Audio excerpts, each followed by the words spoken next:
Halo bosku, balik saya Timothy di sini. Selamat datang di channel Timothy AG Jok. Nah, ini adalah sebuah Innovazenik. Jadi kalau kalian tuh lagi mau beli sebuah Innovazenik, atau kalian udah punya sebuah Innovazenik, atau kalian lagi inden dan mobilnya belum datang, lalu kalian pengen tahu mobil ini bisa dimodifikasi apa aja, terutama di segmen interior, itu kalian bisa ikutin video ini dari awal hingga terakhir. Nah, jadi ini adalah Innovazenik tipe G, lalu yang hybrid. Jadi lumayan langka ya, karena yang hybrid itu setahu saya indennya itu hampir setahun, rata-rata pada belum datang juga untuk yang unit hybridnya. Tapi kalau untuk yang bensin, itu banyak banget yang udah datang atau udah delivery order mobilnya. Nah, ini untuk Innovazenik tipe G sendiri, itu yang tipe hybrid ini, itu fit adalah sebuah tipe Innovazenik yang paling bawah ya. Jadi di atasnya itu ada tipe V, lalu ada tipe Q. Tapi ini paling bawah tapi udah hybrid. Nah, jadi impresinya mobil ini nanti kita akan tes jalan, karena mobilnya akan dimodifikasi di segmen interiornya, lalu diperedam juga.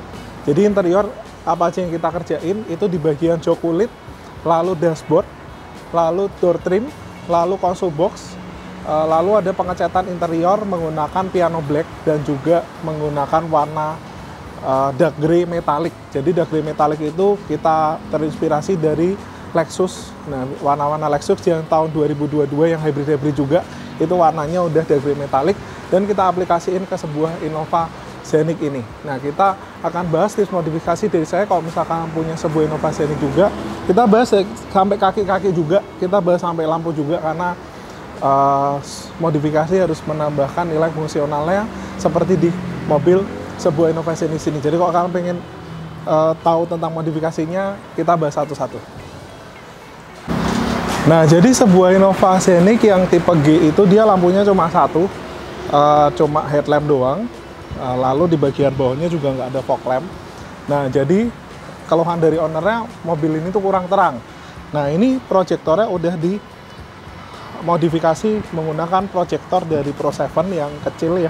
Mungkin berapa inch sih, mungkin 1,5 atau 2 inch, lalu udah di black piano dalamnya supaya lebih terang.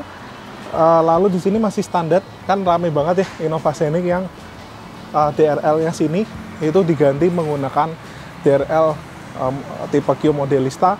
Tapi menurut saya, misal kalian ganti DRL Q Modelista atau ganti fog lamp-nya, itu menurut saya juga mungkin sih terang, cuma tetap masih kalah dibanding dengan proyektor.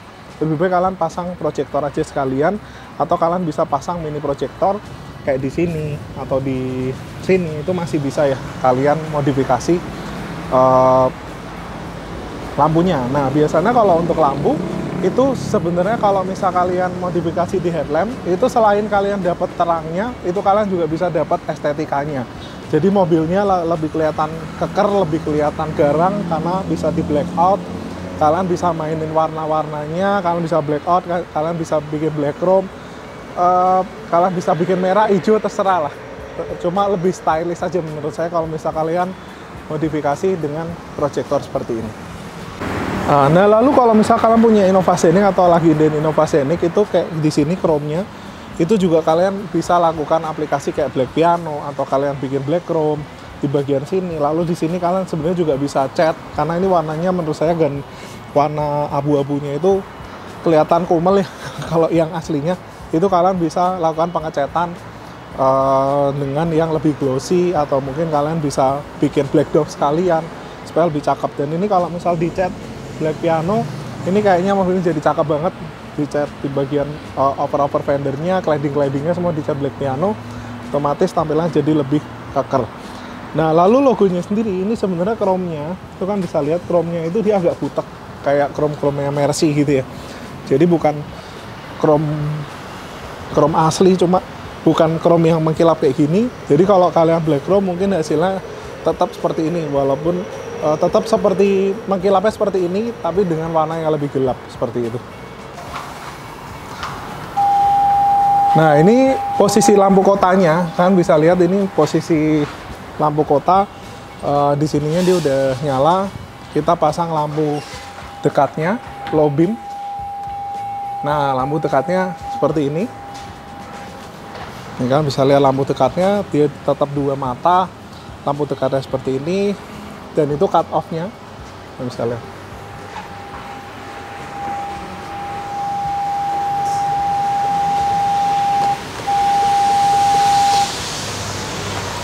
Jadi lampunya jadi lebih terang dibanding dengan originalnya, jauh lebih terang, karena kalau proyektor itu biasanya memang aftermarket itu keterangannya memang terang banget ya, seperti itu, dan cut-off-nya lebih rata.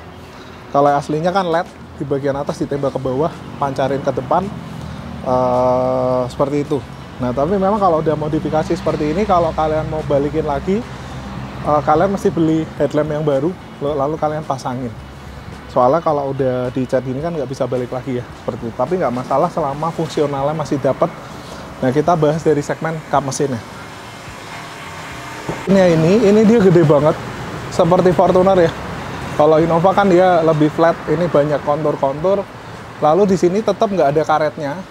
Nah, jadi kalau misal kalian punya mobil yang warnanya putih kayak gini, lebih baik kalian tambahin karet di sini, supaya ketika kena angin atau kalian jalan kencang kayak gitu, kotoran itu lebih ketahan di karet ini dan nggak langsung masuk ke mesin. Otomatis di bagian mesin ini jadi lebih bersih, dan juga maintenance-nya lebih mudah karena lebih nggak gampang kotor. Jadi mesin yang hybrid punya itu ada kabel, nah itu kabel elektrikalnya semua. Mesinnya kelihatan kosong banget ya. Tapi sebenarnya mesin ini bisa dibilang tenaganya lumayan buas. Jadi yang non hybrid aja bisa dapat 170 horsepower, yang ini 186 ya, pas 187 horsepower, dan itu torsinya lumayan ngejambak untuk sebuah mobil bensin, walaupun tetap masih ngejambak mobil diesel ya kalau untuk torsinya, tapi ini udah cukup ngejambak lah dibanding dengan mobil-mobil bensin yang kayak mesin-mesin yang lama kayak 1TR kayak gitu itu. Ini sih spek up-nya lumayan jauh ya untuk modifikasi untuk mesin yang sekarang ini. Nah, lalu dari segi cat sendiri dia punya perubahan warna daripada cat sendiri. Kalau yang Innova yang lama dia warna putihnya itu dia warna solid, tapi kebetulan yang udah Scenic ini dia warnanya tuh udah kayak siralik gitu ya. Nah, kalian bisa lihat nih metaliknya kelihatan banget. Jadi warnanya itu lebih keren, lebih mewah, dan juga harusnya sih lebih awet sih dibanding dengan Innova yang Ribbon. Karena Ribbon tuh catnya jelek banget menurut saya, karena catnya itu apa ya, kayak nggak ada pernisnya gitu ya. Itu harus wajib banget di coating. Tapi mobil ini juga wajib banget di coating, karena menurut pengalaman saya kalau warna-warna siralik seperti ini itu gampang banget kelihatan nguning. Jadi biasanya kalau udah nguning lebih susah dibersihin dibanding yang dengan cat-cat yang solid kayak di Innova Ribbon atau Innova lama atau Innova KD itu. Nah, jadi kalian juga bisa lakukan PPF atau kalian bisa lakukan aplikasi nano keramik coating supaya cat ini bisa senantiasa mengkilap dan perawatannya lebih mudah seperti itu. Nah, lalu kita bahas dari segi velg. Semoga bumper nggak ada masalah copot-copot lagi atau renggang-renggang lagi ya. Kalau dilihat sih kemungkinan renggang sih kayaknya sih enggak, karena dia lebih pendek gitu ya, dia punya ininya ya. Kalau yang di Ribbon kan kayak lebih panjang gitu. Kayaknya sih mungkin moga-moga enggak lah. Lalu di bagian velg ini karena yang punya ini Winch Autopart atau Co-Winner ya. Dia import part-part kayak BBK seperti ini. Lalu velg-velg ori kalian bisa ikutin Instagramnya Winch Autopart. Nah, jadi dia udah ganti, si Co-Winner ini udah ganti bagian pernya juga udah dipendekin, lalu velgnya juga udah diganti menggunakan, bentar saya cek dulu. Nah, jadi velgnya ini speknya adalah menggunakan velg race 57CR ring 18. Nah, kalau misal kalian ngomong Innova Scenic itu velgnya mendelep, memakan fender, iya kalau orinya, tapi kalau udah dimodifikasi seperti ini cakep banget.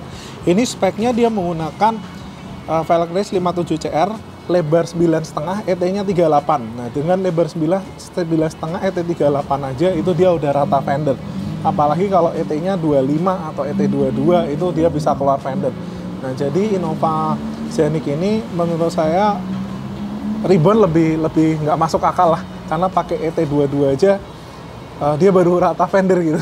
Jadi ini masih lebih manusiawi dibanding dengan yang Innova Ribbon. Nah, lalu ini juga bannya udah diganti menggunakan Sailun. Ini mereknya saya juga nggak tahu nih, karena saya baru dengar juga. Ini Altreso Sailun. Nah, ini bannya ini lumayan lebar. Jadi kalau misal kalian pakai ban seperti ini, jadinya tuh lumayan meaty ya, jadi nggak sampai kayak bentuk donat gitu. Kalau pakai 235-50 kan sukanya bentuk donat, kalau lebar 9,5 ini dia kelihatan meaty banget karena speknya ngeri ya. Dia menggunakan ban 255-45 R18. Nah jadi dengan 35 ini masih kelihatan cakep gitu, walaupun dia tipis karena dia meaty banget seperti itu. Jadi ini bannya pakai itu, kalian pakai ET38 atau 35 atau 30, 32 kayak gitu, ini fitmentnya udah cakep banget kalau menggunakan lebar 9,5. Nah tadi waktu saya cobain juga setirnya masih enteng gitu. Nah nanti kita juga akan cobain peredamannya seperti apa dan impresi berkendaranya seperti apa di Innova Scenic ini setelah pembahasan velg ini. Lalu di bagian belakang kalian bisa lihat itu fitmentnya juga cakep sekali. Kalau dari belakang tuh kelihatan sporty SUV gitu ya kalau udah ganti velg seperti ini. Lalu ini BBK-nya dia menggunakan Brembo CTSV 6 pot 355 mm.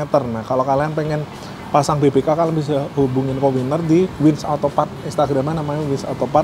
Dan ini dengan BBK gini pengeremannya jadi lebih enak dibanding dengan originalnya, dan tampilannya juga cakep banget, kalian bisa lihat ya. Tapi memang kalau kalian ganti BBK seperti ini, itu kalian wajib banget ganti velg yang lebih gede. Kalau nggak pakai velg ori sih kemungkinan nggak cukup. Nah ini velg di belakang itu juga dia rata fender ya, sama kayak di depan. Jadi velgnya sama, menggunakan race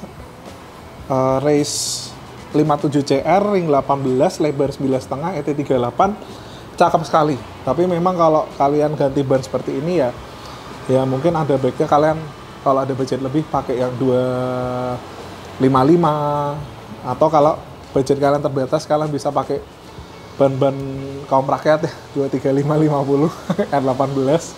Itu banyak dari LM705, Michelin Primacy, lalu Continental Max Contact. Itu mobil itu ban-ban yang menurut saya enak, silent, ban yang silent seperti itu.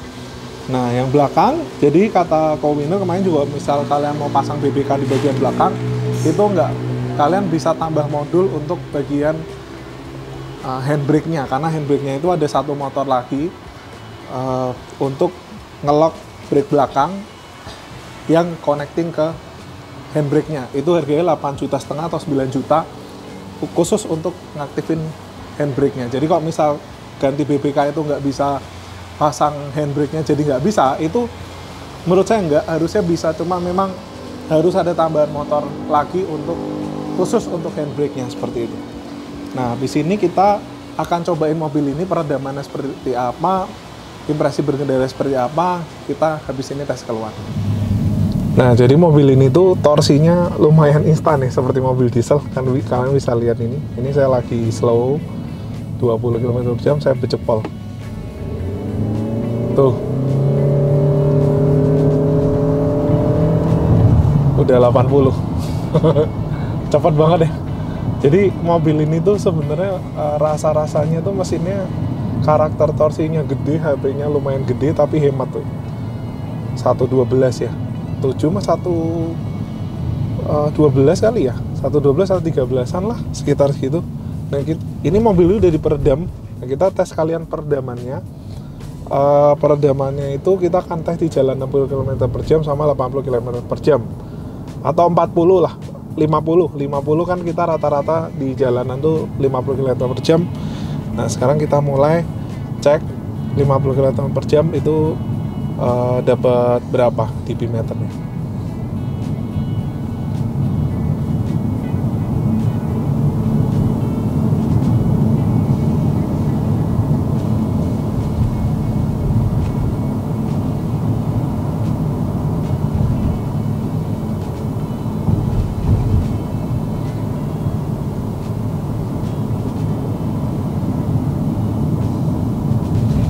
Ya, jadi sekitar 60 sampai 65 dB meter setelah pasang peredam di kecepatan 50 km/jam. Nah, kalau 80 kita cek ada berapa dB meter ketika di jalanan aspal seperti ini.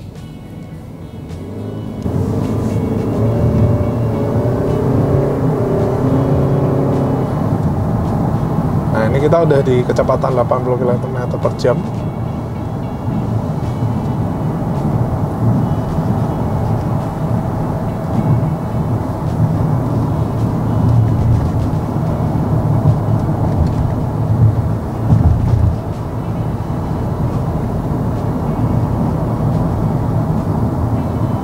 Bisa dapat sekitar 70 dpi ya. Kan bisa lihat sekitar 67 sampai 72 ya dpi untuk kecepatan 80 km per jam setelah dilakukan peredam di pintu dan di fender belakang. Nah, jadi setelah dikerjain jok kulit, lalu di bagian door trim, di bagian dashboard, itu saya merasa secara fungsional pengerjaan interior ini juga lebih dapat. Karena kalau misal yang Innova Scenic yang tipe G atau tipe V itu kan dia warnanya coklat. Nah, terutama yang tipe G itu warna coklat, di sini bahannya plastik dan kalau siang itu lumayan mantul. Nah, ini kita ganti menggunakan microfiber Napa yang paling ngedoff. Terus di sini ada stitchingnya warna abu-abu ya. Nah, ini kita pilih ini karena dengan penambahan dashboard yang serat Napa itu pantulan cahaya lebih minim. Kita ngelihat depan lebih jelas. Nah, jadi kalau kita lihat di bagian dashboard ini, itu pantulan itu ada di sini. Nah, itu ketika udah di red trim seperti ini, itu di sini pantulannya benar-benar hilang. Yang tadinya itu warna coklat gitu, dan ini udah benar-benar hilang. Nah, dan juga kalau misal yang kayak tipe G atau tipe V lah, tipe G dan tipe V di sini kan dia masih belum kulit. Nah, di sini itu kalau dibuka kaca ini potongan plastiknya itu kayak kurang rapi gitu ya. Nah, ini maka dari itu kita kulitin di sini. Jadi kalau dibuka kaca juga di sini kelihatannya lebih rapi. Dan ini tampilannya ngedoff, nggak terlalu silau. Kalau yang asli warna coklat itu kalau siang ya. Kalau di sini nih, itu kita ngelihat ke samping ini kadang kalau cahayanya kenceng itu warna coklatnya tuh bikin silau. Nah, jadi kita ganti warna hitam dan hitamnya ini ngedoff. Jadi kalau misal siang kena cahaya siang itu nggak silau, terutama kalau misal kaca film kalian itu kaca filmnya gelap ya. Jadi di sini gelap itu lebih silau ketika di sini warna coklat seperti itu. Nah, jadi hal yang saya nggak suka daripada Innova Scenic itu yang saya kurang suka itu posisi mengemudinya. Jadi kebetulan saya pemakai Innova Reborn diesel. Itu posisi duduknya dia lebih kayak sedan dibanding dengan SUV. Nah, kalau Innova Scenic ini dia mungkin lantainya rendah ya. Lalu joknya dia bikin mungkin ini ya lumayan tinggi gitu ya. Joknya bisa dibilang lumayan tinggi, jadi posisi duduknya ini jadi seperti nggak kayak sedan. Jadi seperti bawa sebuah SUV tinggi. Joknya ini tinggi sekali, lantainya itu dalam sekali. Jadi kalau misal kalian lebih suka dengan cara posisi duduk ala sedan, mungkin kalian bisa lebih cocok ke Innova Reborn. Tapi kalau kalian pengen commanding di posisi tinggi, duduknya kakinya bisa ke dalam banget, itu kan cocoknya ke Innova Scenic. Nah, tapi hal yang saya suka di Innova Scenic ini adalah mesinnya tuh halus banget, dan ketika high revving itu juga masih halus. Jadi misal kita baca kayak gini, ini tergolong halus loh. Ini karena untuk mesin yang 2000 cc seperti ini, tapi waktu revving RPM tinggi juga masih halus. Dan juga yang saya suka di Innova Scenic ini itu adalah torsinya seperti diesel ya. Ya walaupun masih lebih gede diesel sih, cuma oke lah untuk sebuah mobil bensin. Walaupun ini mobil bensin yang mungkin orang berpikirnya bensin untuk lembut-lembutan, untuk santai. Tapi ini enggak, ini mesinnya lumayan garang. Karena kalau lihat speknya, mesin ini dia sekitar 107, yang bukan hybrid ya, itu aja udah 170-an. Yang hybrid 180-an horsepower. Ini kan bisa lihat nih, kalau kita bejek pol, naiknya seperti apa. Cepat loh, ke 80 cepat sekali. Tuh, cepat sekali. Apalagi kalau pakai power mode seperti ini. Ya, kita pakai eco ya agak lambat sedikit. Tapi untuk mesin sekencang ini, konsumsi BBM 112, 113 dalam kota itu sih ngirit banget ya menurut saya.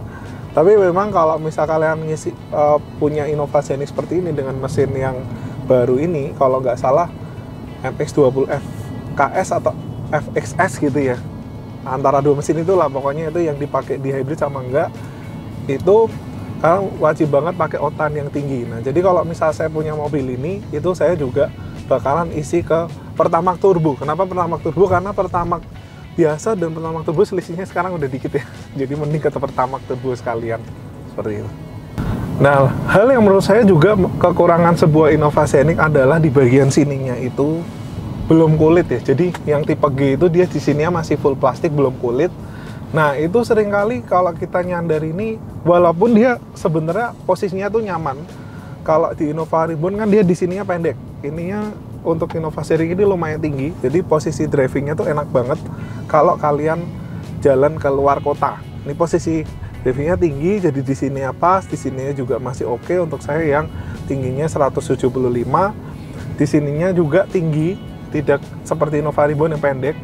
Tapi menurut saya juga ini punya kelemahan, di mana jarak antara jok ke konsol box ini dan jarak antara jok ke bagian armrest ini tuh lumayan jauh. Jadi kalau kalian tingginya 175 seperti saya, ketika nyender seperti ini tangan harus agak dibuang ke kiri dan tangan kanan ini harus agak dibuang ke kanan baru nyaman. Jadi nggak bisa seperti posisi santai. Jadi posisinya ini secara dimensi keluarnya ini lebih, posisi kita lebih tegang dibanding dengan Innova Reborn. Jadi seperti ini. Maka dari itu ini juga diretrim supaya ketidaknyamanan itu dikompensasi dengan adanya kulit gitu. Jadi kita nyender ke sini, di sini ada kulit, jadi nyaman sekali. Nah kemarin juga ada case beberapa yang Innova Scenic tipe V juga itu sebenarnya di sini udah kulit, cuma beberapa customer yang ke kita itu nggak tahu kenapa di si kulitnya ini udah pada ngangkat gitu. Ya memang problem ngeretrim di bagian door trim yang di bagian sini ya, yang bentuknya cekung banget, itu rawan untuk ngangkat sih memang. Tapi ya kita maksimalin, ini kita tambahin busa lagi, nah supaya di sininya nggak ngangkat, jadi pengelemannya lebih kuat. Nah, jadi kelemahan daripada Innova Scenic sendiri juga itu ada penyakit bawaan di Innova. Mulai dari Reborn ya, bukan dari Innova KD, itu mulai dari Reborn di sininya suaranya angin lumayan masuk, dan ini terjadi lagi di sini kalau misal jalan 100 km per jam, 80 km per jam ke atas, itu suara anginnya mulai masuk lagi gitu. Jadi kayak ya di Innova Reborn terulang lagi lah di Innova Scenic ini. Jadi kemungkinan kalau di Innova Reborn kemarin itu ngatasinnya pak ganti talang air, yang di Innova Scenic ini kita belum tahu diapain, karena belum riset dan belum punya mobilnya ya. Nah, nanti kalau siapa tahu ada rezeki punya mobilnya ya, kita riset ulang untuk mobil Innova Scenic ini.